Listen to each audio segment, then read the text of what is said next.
धन्यवाद पवन कुमार जी।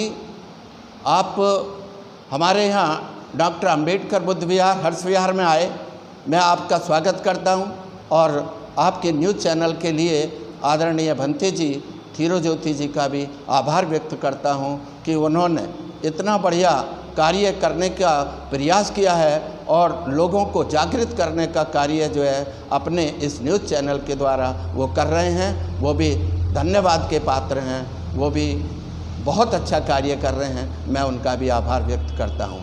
अब आपने प्रश्न किया कि अष्टांगिक मार्ग क्या है, तो अष्टांगिक मार्ग है ये दुखों को दूर करने का ये मार्ग बताया भगवान बुद्ध ने। जो पहला मार्ग है वो सम्यक दृष्टि है और सम्यक दृष्टि का मतलब है कि अविद्या का विनाश करना। अविद्या का विनाश करना ही सम्यक दृष्टि का उद्देश्य है। अब अविद्या क्या है?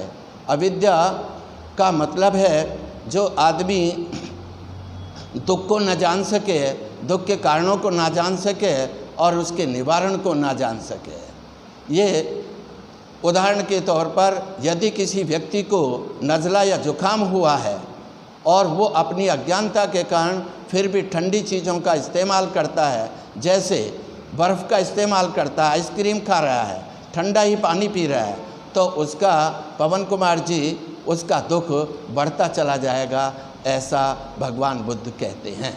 इस बात का नॉलेज होनी चाहिए व्यक्ति को कि भाई मुझे जो तकलीफ़ हुई है वो किस कारण से हुई है, उस कारण पर जोर देना चाहिए, उस कारण पर ध्यान देना चाहिए और उसका फिर हमको ध्यान दे करके उन बातों का, उन चीज़ों का हमें प्रयोग नहीं करना है। ये सम्यक दृष्टि का उद्देश्य है। नंबर 2, सम्यक संकल्प।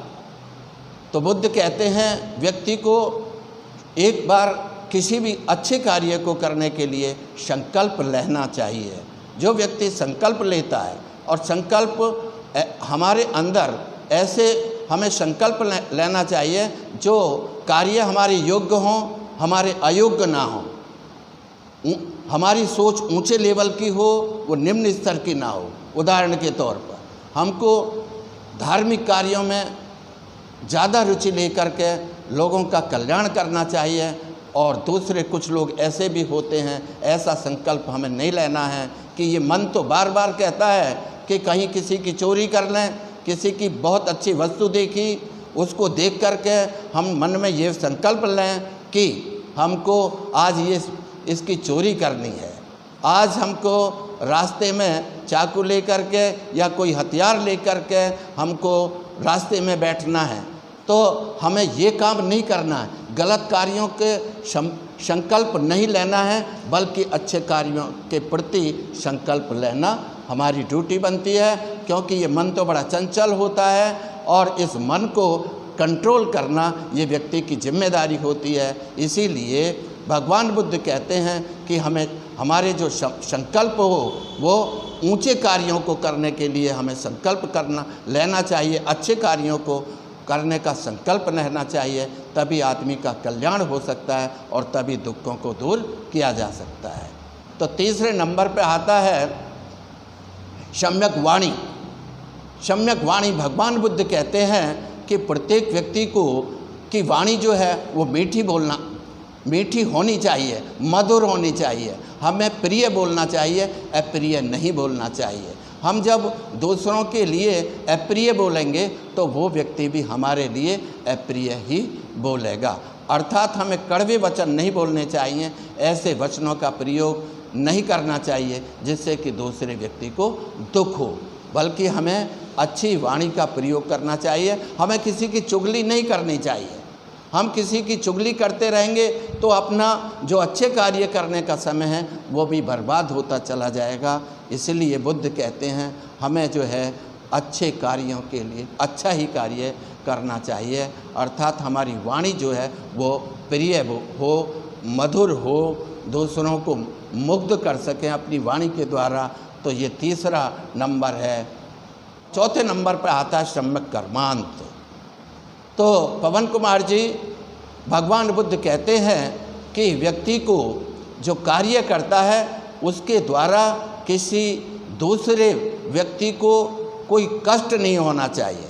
हम कार्य कर रहे हैं अपनी भलाई के लिए, उदाहरण के तौर पर हमने जो है कोई उद्योग धंधा लगाया है, उद्योग धंधा लगा करके वहाँ पर एक जनरेटर लगाया और जनरेटर से वहाँ के हमारे पड़ोसियों को कष्ट हो रहा है, अगर वो आवाज़ कर रहा है, अगर वो धुआं भी फेंक रहा है, तो उससे ऐसा कार्य भगवान बुद्ध कहते हैं, कार्य तो तुम अपना कर रहे हो लेकिन कष्ट दूसरों को दे रहे हो, ऐसा कार्य नहीं करना चाहिए।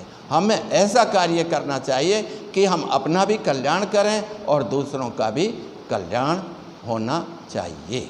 तो ये सम्यक कर्मांत के ऊपर मैंने बताया।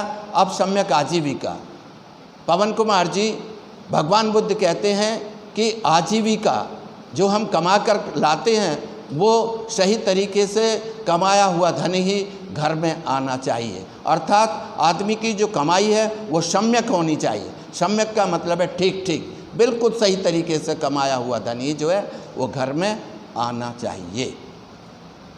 तो बुद्ध कहते हैं कि यदि बिना मेहनत के कमाया हुआ धन घर में आएगा तो जब वो घड़ा पाप का भरता है तो वो अच्छे को भी, जो पूर्व कमाया हुआ धन है उसको भी समेट करके ले जाता है। इसलिए प्रत्येक व्यक्ति को ध्यान रखना चाहिए कि हम जो कमा के ला रहे हैं वो सही सही तरीके से मेहनत से कमाया हुआ धन ही घर में आना चाहिए। तो ये सम्यक आजीविका। अब सम्यक व्यायाम नेक्स्ट। तो सम्यक व्यायाम का मतलब है कि जब व्यक्ति के मन में बुरे विचार उत्पन्न हो रहे हों तो उस समय हमको अपने मन पर कंट्रोल करना चाहिए और बुरे विचारों को हटाना चाहिए अपने व्यायाम के द्वारा, अपनी मेहनत के द्वारा, और अच्छे विचार उत्पन्न करने। क्योंकि ये शरीर रूपी जंगल में मन जो है ये बड़ा चंचल है, ये कभी गलत काम करने का भी जो है आदमी को प्रोत्साहित करता है, उत्साहित करता है, और अच्छे काम को करने के लिए भी ये प्रोत्साहित करता है, उत्साहित करता है। इसलिए भगवान बुद्ध कहते हैं कि इस मन को जो है कंट्रोल करने का कार्य वो व्यक्ति का होना चाहिए। ये गवर्नर की तरह जो हमारा जो शरीर है ये हमारे मन में। सम्यक व्यायाम का मतलब वो नहीं है कि हम भाग दौड़ करते हैं, एक्सरसाइज करते हैं, बल्कि सम्यक व्यायाम का मतलब है कि जब भी इस शरीर में हमारे मन में कोई गलत काम करने की प्रेरणा उत्पन्न हो रही हो तो उस गलत काम करने को दबाना है, अपने मन को कंट्रोल करना है, बल्कि सही काम करने के लिए हमको अपने मन को तैयार करना है। तो ये है सम्यक व्यायाम। अब है सम्यक स्मृति। भगवान बुद्ध कहते हैं कि व्यक्ति को हर समय जागरूक रहना चाहिए, व्यक्ति को हर समय जागरूक रहना चाहिए, चाहे सोते समय, खाते समय, पीते समय, उठते समय, बैठते समय, हर समय जागरूक रहोगे तो आबाद रहोगे, और यदि जागरूक नहीं रहे तो बर्बाद हो जाओगे। उदाहरण के तौर पर यदि हम खाना खा रहे हैं और खाते समय हमने ध्यान नहीं दिया कि उसमें सब्जी में कुछ पड़ गया है ना, कोई मच्छर भी पड़ सकता है, कोई जहरीला पदार्थ भी गिर सकता है, तो हम जब खाना खाएं तो हमको जो है उस समय जागरूक रहना है। चलते समय भी कोई सामने ठोकर ना लग जाए। हम मान लो उदाहरण के तौर पर कोई गाड़ी चला रहे हैं तो हमको जो है वहीं पर ध्यान देना है कि गाड़ी के सामने कोई व्यक्ति ना आ जाए, कोई एक्सीडेंट ना हो जाए, तो हमको जागरूक रहना है। जागरूक नहीं रहे तो व्यक्ति को कष्ट हो जाएगा, और जागरूक रहेंगे तो हम हमेशा सुखी रहेंगे। तो ये सुख का कारण बताया है कि भगवान बुद्ध ने कि व्यक्ति को हमेशा जागरूक रहना चाहिए। और अंत में सम्यक समाधि। सम्यक समाधि का मतलब है कि जब व्यक्ति समाधि में बैठता है वहाँ पर दूसरों के कल्याण की बात सोचता है, और वहाँ पर राग नहीं रहता है और द्वेष नहीं रहता है। राग का मतलब है किसी वस्तु के प्रति गहरा लगाव, चिपकाव। यदि हम किसी भी व्यक्ति के प्रति या किसी वस्तु के प्रति लगाव ज़्यादा रखेंगे, और जब वो वस्तु हमारे से जाएगी या कोई व्यक्ति हमारे पास से जाएगा, बिछुड़ जाएगा, तो आदमी को दुख होता है। तो बुद्ध कहते हैं ज़्यादा लगाव ठीक नहीं, ना तो किसी वस्तु के प्रति और ना किसी व्यक्ति के प्रति ज़्यादा लगाव ठीक नहीं होता, और यदि लगाव होगा तो दुख का कारण बनेगा। इसीलिए तो न ज़्यादा न राग रखना चाहिए न द्वेष, और द्वेष किसी से नहीं करना चाहिए। यदि व्यक्ति दूसरों से द्वेष करता है तो दुख का कारण बनता है ना। अगर हम किसी के प्रति द्वेष की भावना रखेंगे तो हम पहले दुखी होंगे, दूसरा बाद में दुखी होगा। और सम्यक समाधि के कारण ही सिद्धार्थ गौतम को ज्ञान की प्राप्ति हुई थी। वो पीपल के नीचे बैठ कर के उनको ज्ञान की प्राप्ति हुई थी, और जब ज्ञान की प्राप्ति हुई तो उन्होंने अपने ज्ञान को सारे संसार में बांटने का काम किया। तो ये हैं अष्टांगिक मार्ग। पवन कुमार गौतम जी, मैं आपका पुनः आभार व्यक्त करता हूँ, और यदि मेरे से कोई त्रुटि हुई हो तो आप इसको गलती को दूर करने का प्रयास करेंगे। बहुत बहुत धन्यवाद। जय भीम।